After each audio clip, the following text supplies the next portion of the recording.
Everyone remembers the strange kids from school, but there is one boy I remember more clearly than the rest, Lucas Murphy. And I remember one night in particular, the homecoming dance of 1994. Most people who were there remember it vividly. Very few ever speak about it. I first noticed the house before I ever noticed the boy. It sat just outside of town, old and half-rotted, standing far too close to the cemetery for anyone's comfort.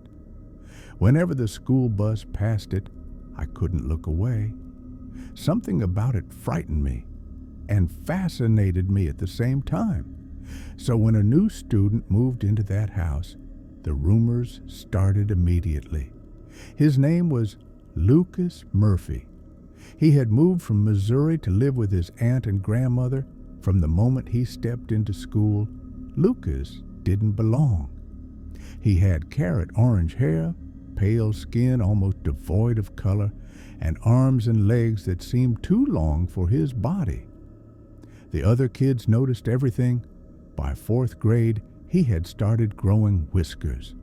By junior high, he had a full beard. That's when they started calling him Goat Boy. But it wasn't just how Lucas looked. It was how he was. He barely spoke to anyone, and when he did, it was never normal. Lucas told morbid stories, wild exaggerations, sometimes outright lies. Or at least, we thought they were lies.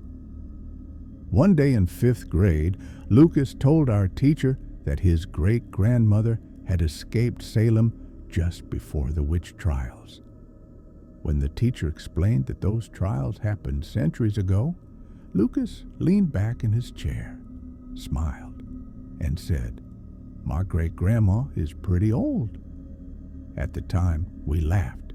Looking back, the fact that he spoke of her in the present tense makes my skin crawl. Despite how strange he was, Lucas was rarely bullied physically. There was only one incident I can remember. Freshman year, between classes. A senior named Trent shoved Lucas hard enough to knock him to the floor. "Freak!" Trent shouted. The hallway went silent. Everyone waited for something to happen, but nothing did. Lucas calmly stood up, picked up his books, and walked away. That night, Trent crashed his car into a telephone pole. He was paralyzed from the neck down. His date died on impact. They called it hydroplaning, but whispers started spreading. After that, no one ever touched Lucas again. Lucas never went to school events, never dances, never football games, until homecoming, 1994. A week before the dance, Lucas approached me. He asked if he should rent a tuxedo. Then he told me who he was taking, Rachel Bennett, the most popular girl in school. I didn't laugh. I didn't reply.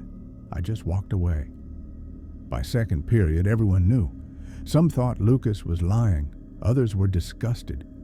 Cruel notes appeared on his locker. Freak. Pervert. Lucas never reacted. He just smiled.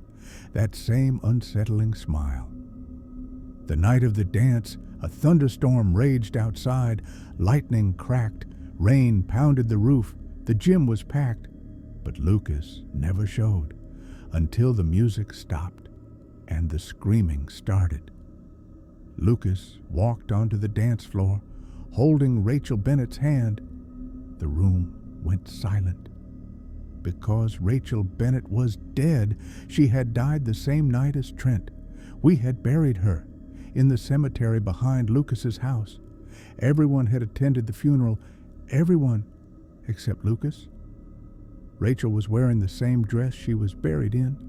She rested her head on Lucas's shoulder, and they began to dance, slowly, gently, as the rest of us ran screaming for the exits. I couldn't move. I just watched. They swayed together to the sound of terror, as if the screams were music. Music fades out. End.